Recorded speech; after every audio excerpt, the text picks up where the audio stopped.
कोठीरे परिणत है सरकारी सूचना केन्द्र।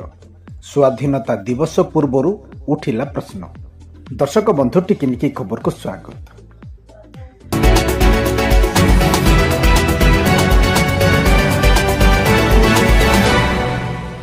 घु उदयगिरी सरकारी सूचना केन्द्र एवं भूत कोठी रूपे परिचित होइछि।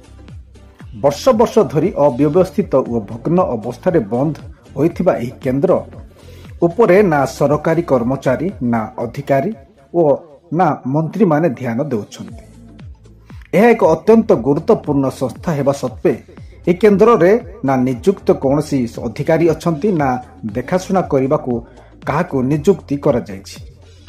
फल सूचना केन्द्र वर्तमान धूली मारी विस्तृत भूत कोठी परि देखा जाउछि। स्वाधीनता दिवस पई प्रस्तुत चलिथिबा बेले एपरि अव्यवस्था दीर्घ वर्षर लोकमानक मध्यरे क्षोभ और नाराजी व्यापीछि।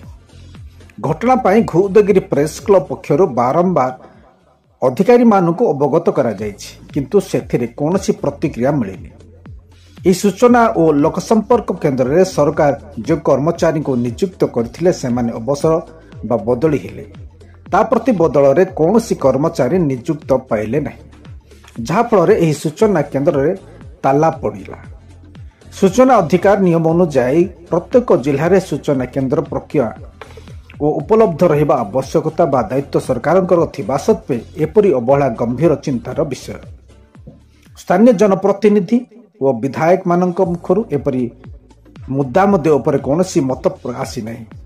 सूचना दिवस, स्वाधीनता दिवस और लोकशासन सशक्तिकरण पई केन्द्र गुरुत्वपूर्ण माध्यम हेबा सत्वे यह प्राय ध्वंसप्राप्त अवस्था आड़क जाउछि, एथे संदेह नहीं।